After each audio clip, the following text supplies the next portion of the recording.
It is 27 minutes away from the top of the hour, 12 o'clock. You're having brunch at 107.7. I am Rennie Bishop and my co-host, Sharmain, Baboolal. You know, no matter what area of politics we get into, I always like to get close to the people who have a portfolio called finance. Because nothing happens if you don't have a proper manager in finance. And you add that to someone who's had a portfolio in energy as well. Well, in Trinidad, in the Trinidad context, it's everything. That makes you everything. So our guest this morning, our third and final guest on the brunch at 107.7, former minister in the Ministry of Finance. And he was a minister for energy and energy-related matters. Other than that, he was a member of a number of cabinet-appointed subcommittees, including the Standing Committee on Energy Matters, the Finance and General Purposes Committee, and the Standing Committee on Business Development. And his bio says Mr. Enill is a past governor of both the International Monetary Fund and the World Bank, and also served as governor of the International Finance Corporation and International Development Association and the Multilateral Investment Guarantee Agency. That gives you a wow on his CV. Thank God there is no need for business cards anymore. There would be no room to put anything. Yeah. And more recently, he, after the 2010 elections, when the People's National Movement, where he served as a minister, was out of power, somewhere along the line, he appeared back as an independent energy consultant, and he gave some advice to Jack Warner's ILP, and it raised eyebrows. And at the time that we invited him to the program as the energy consultant and the finance consultant to talk about Moody's and the economy and to break it down for us in layman's term. So what I read is as follows, that the strategy committee of the UNC has expressed an interest in having me participate in their process. That's what I've heard. That's what I know. I received a phone call that asked me the question, but he is a man who was steeped in the ideals of the P. And I'm to hear that they're even considering him is alarming. How do you respond to that? Let me put it differently. If a party who basically believes that in dealing with issues in Trinidad and Tobago, there is expertise in the country, and they're prepared to consider that, then I consider that as an excellent step in the maturity of the society, because prior to now, that would not have occurred. Roughly translated. I think some things may be lost in the translation depending on the decision that's made later on. Oh, I'm sorry. Let's get back here. I mean, in a real sense, that's what it is. Sharmain, if I may go with the first question, because I want to make this clear. How significant is the Moody rating downgrade? And what factors are considered for a credit agency to downgrade a country's creditworthiness? I mean, how does this hamper investment? What does it mean? Make clear to our listeners before we go deeper into this. What is this all about? Creditworthiness and downgrading. When they look at the country, there has to be a mechanism by which they will determine whether their investments are safe. So you have institutions like Moody's, the IMF, the World Bank, and a number of institutions that come to your country on an ongoing basis and actually use a grid that they have and look at a number of things. Moody's have been with us for a very long time, and we've had A ratings, and we've had B ratings, we have had ups, and we have had downs. In 2014, Moody basically told the country that your economy is good, your prospects are good, but there are some issues that you have to deal with. And if some conditions occur, then we're going to have to take a second look at you. One of the conditions that will occur, that will cause us to take another look at you, is the question of prices and the prices at which the energy products that we sell can be commercialized. In other words, if the price is $100 a barrel and it stays there, then you're okay. But if it moves, then we have to look at it again. Any government can take any policy position that it wishes to, simply because governments have to honor what they have said in their manifestos. At another point in time, we could discuss some of the comments that some of your other commentators have made in the context of independence. But I think that our system cannot support it simply because the Prime Minister of the country is appointed on the basis of commanding the majority of support in the elected representatives. And the mechanism to do that, quite frankly, is through a political organization that the people can understand their views and that they can contribute towards those views. It is difficult to do that, in my view, as an independent. It is a lot easier to do it in the party, in the political structure. And I think that reform of the political structure and an understanding of how to use the political structure to get those issues out might be the issue. But let's get back to Moody's. So in the case of Trinidad and Tobago, the condition that Moody's identified occurred. The price of oil changed. As a result of that, they looked once again at the country's financial position, and they said a couple of things. They said, listen, you have been running fiscal deficits. That is to say, you've been spending more than you have. It means that if you have to continue with that, with lower revenues, it means you're going to have to borrow more. If you have to borrow more, it means that repaying debt over the longer term may not be something that you could do. And if that is the case, we cannot tell investors that this is the best place anymore. Therefore, the way we express that to the international community is that we move you from one area to the other area. They've also said, though, that if you do a couple of things, we can review it and get you back there. The things that you have to do are as follows. You have to look at your expenditure. You have to look at the question of diversification of the economy because you need more revenue. And thirdly, you have to make sure that the decisions that you are making and the data that you're using is correct. And we see no evidence that that is the case. That's a very serious indictment. If they cannot believe the methodology that's in place to give an accurate declaration of what you're making, that is a serious indictment on a government, is it not? There's a structural issue that we have in revenues and expenditure. In that, structurally, we record the revenue as it comes in, but the expenditure is delayed. So when the government talks about profits and surpluses, it's really cash flow management. Those are structural issues.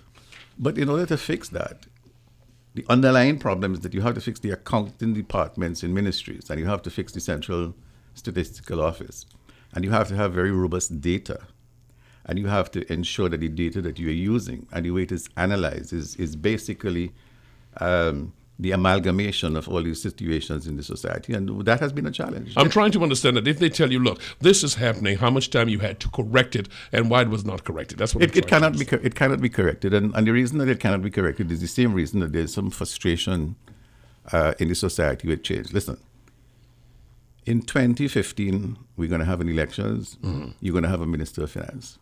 Immediately, as soon as he walks into the government, he has an expenditure delivery of about 30-40 billion. Because you have personal costs, which is $9 or $10 billion annually. You have 100,000 people in the system that deliver goods and services. But you also have debt and debt repayment. So when you take those two components together, and you add the fact that for people to work, they need goods and services, and you take that component of hard cost, recurrent expenditure is what it is called, then a Minister of Finance has absolutely no room or little room at all if his revenues cannot control that. And that's the issue we face. That's the issue that we face when we talk about reduced prices. Because if you reduce prices, and you reduce prices really means that you get reduced taxes, because it is taxes that run this society, then it means that a government has to fund salaries and wages, goods and services, subsidies, pension payments first. That's the first call. And if you want to change anything in the society structurally, then you have to fix that. And that's difficult to fix. In 2008, when you were energy minister, were you? We had a downgrade. Yeah, we had a downgrade. Absolutely. Downgraded Petrotrin in light of falling oil prices. And you, as Minister of Energy, you seem to be unperturbed by it. So I want you to explain that as well. Then the other thing is the central bank is saying the decision by Moody's to downgrade Trinidad and Tobago's credit rating by one notch from Baa1 to Baa2 and change the outlook from stable to negative is unjustified. That's what the central bank is saying. I don't agree with that. But then also the Bankers Association is saying it's a strong signal and a wake-up call. So we see the bankers and the central bank are not on the same page. So I'm known for asking about three questions in one. Yeah, that's right. I think what the central bank may have to do is to go beyond simply saying I disagree and say what data you have that is not currently there. Because one of the issues we have is that data is a very difficult thing to argue with. And therefore, if you have the data, the central bank, for example, predicted that you would have growth of 2% and then you had growth less than that. So there's a decline. How do you explain that? Unless you're saying that the central bank data is incorrect. And therefore, or the central bank knows something that nobody else knows and is a secret. But then if it's a secret, you have to bring those who are going to judge you into that situation. In 2008, you're absolutely correct. In 2008, we had this particular issue, but you are correct again. I was not perturbed because what we simply did is that we simply, on the gas business, released the companies that were contractually obligated to go into a particular jurisdiction and went into other jurisdictions where the reduction in price became a non-issue. So, for example, while we were going into the U.S. market with Henry Hub at $2.35 per barrel at the back of the wellhead, we were able to go to Japan and get $12. Which So offset. and then we were able to go into other jurisdictions. And one of the things that, again, I'm not concerned about too much in the Trinidad and Tobago experience going forward, is that Trinidad and Tobago has some very peculiar strengths that it can leverage in the international community. One of which is something called stability of supply. I remember countries like Portugal and a number of those other countries who have difficulty with stability would come to Trinidad and say, listen, can we negotiate with you to get product? Because when our supplier basically decides to cut our product, our country basically is in difficulty. And they are prepared to pay a premium for that. So that we are small enough and nimble enough and flexible enough and bright enough to go and find those countries who we have relationships in many instances with and who are prepared to pay us a premium for security of supply. What are the real workable options? I mean, oil, the energy sector seems to be the area where this country has hitched its boat. It's going to be there for a long time. So when one speaks of divestment, many ask, well, divestment in what area? Diversification. And I don't think the problem is diversification. I think the problem is expenditure control. Because if you look at it from a diversification perspective, you will never solve the problem. Because the real problem is that we are spending more and we are not saving enough. And the reason that is so is because the population is driving political parties in that direction. And the population is driving them by virtue of the promises that they make on the political platforms. A political party basically has a manifesto. And when it says that I'm going to increase this and I'm going to increase that and I'm going to increase the other, and you vote them into power, then that's what they do. So that I think that for Trinidad and Tobago to have a different outcome, the population, those who form the decision making at the level of the general councils of political parties, will now have a responsibility to look at Trinidad and Tobago rather than to look at their own self-interest. And that's something that I think we need to start talking about. It's where you say that we're clearly spending too much. And that's why we are in the situation that we're in. But the Heritage and Stabilization Fund was created, and when you were minister in the Ministry of Finance, were you? If you can break it down for people in layman's terms, what is the Heritage and Stabilization Fund? We know it as a saving fund, the country's savings. Yeah. When and how can it be accessed? And let us know some about it. If you don't understand the philosophy behind it, and you simply look at it, you are bound to come to the wrong conclusion. The Heritage and Stabilization Fund was set up to do two things: to control our expenditure. So, for example, when we were doing budgeting, we had something called an expenditure price. So that if your price of oil, for example, was $100 per barrel, we will consider that to be your revenue price. But then we'll choose an expenditure price and say, okay, if our expenditure price is $60, it means we are going to target our expenditure at $60. If there is a difference, we would put some in the Heritage and Stabilization Fund, but we will also put some in something called the Infrastructure Development Fund.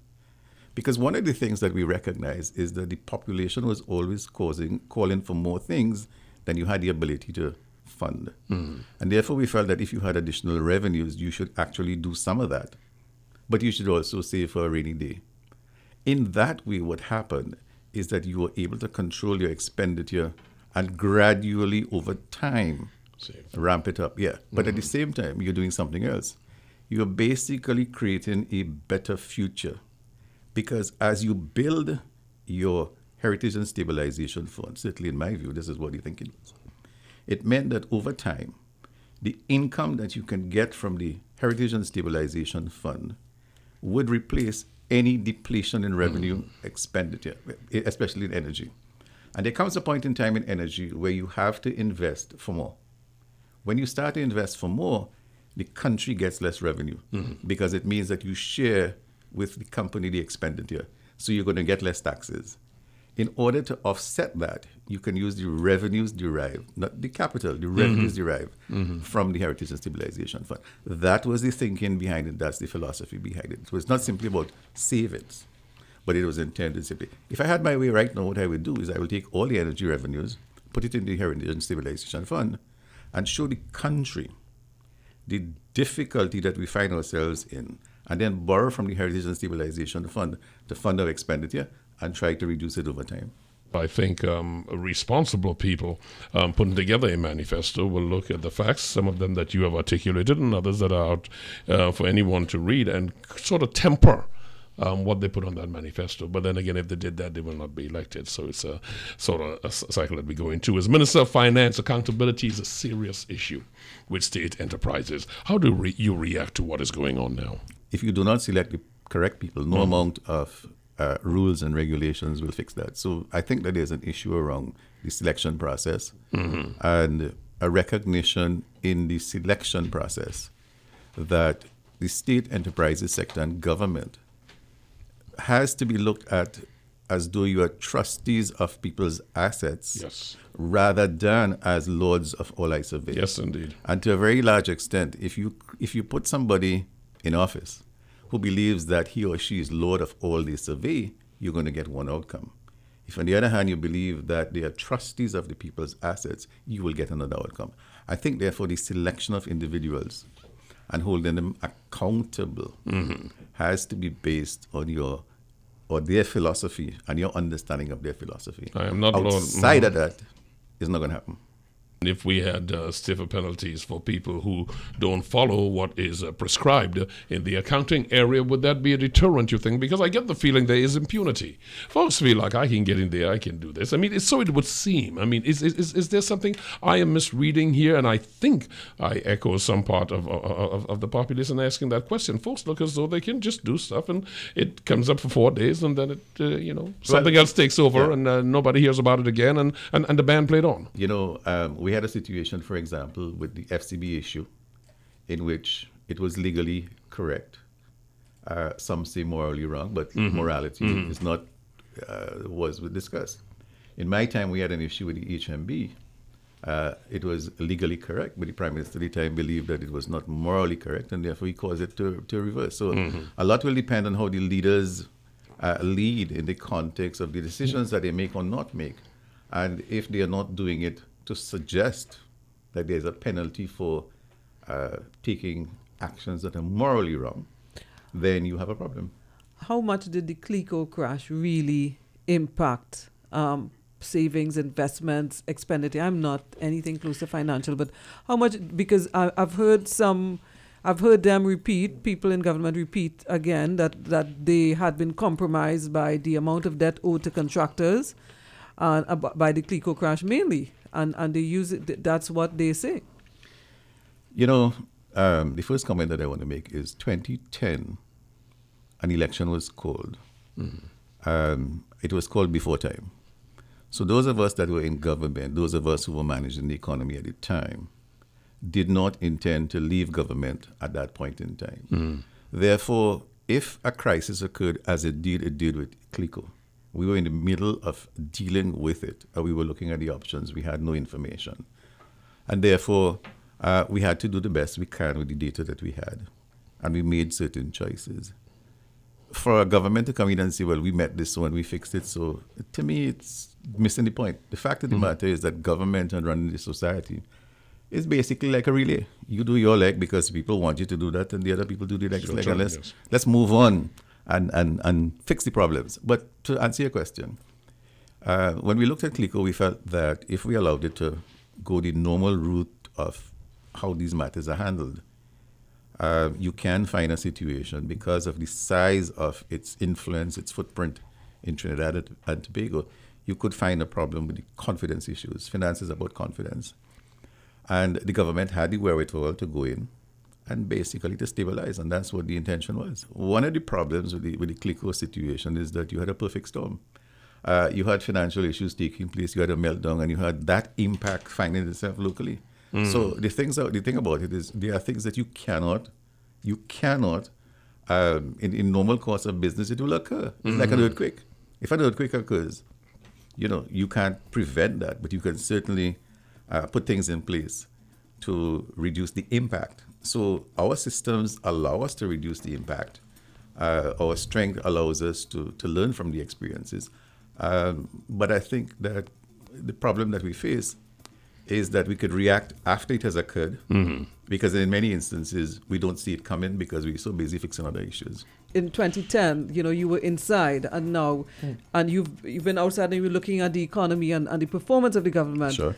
Between 2010, a final question, which I know we're going over time, but 2010 and now, what have you seen? Have they done anything different with the economy? You all would have laid down a certain kind of groundwork. Yeah, I think philosophically, this government has had to more or less learn the job while they're in the job. On-the-job training, yeah. yes. Well, no, and it's a difficult job. Nothing in government,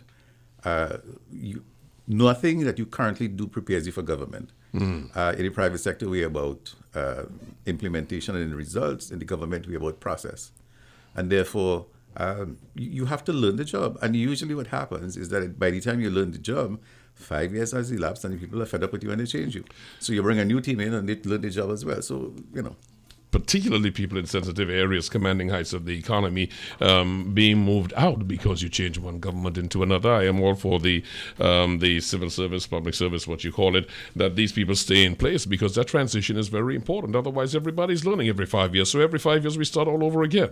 I call such an example so learned people like yourselves will find some median in between that we can get good minds of people who have been on the job, people who have worked the job, to stay in positions for transition. And I say that for the country and not for any particular party, because the country benefits when you have that experience handing over for the transition. Thank you so much for being with us. As I said, next time around, we do want to spend more time with you. Former Minister of Energy and Minister in the Ministry of Finance, we may have a different set of questions for him the next time, won't we? Most certainly. Possibly, huh? Yeah, most certainly. We thank you very much for being on Brunch today on 107.7.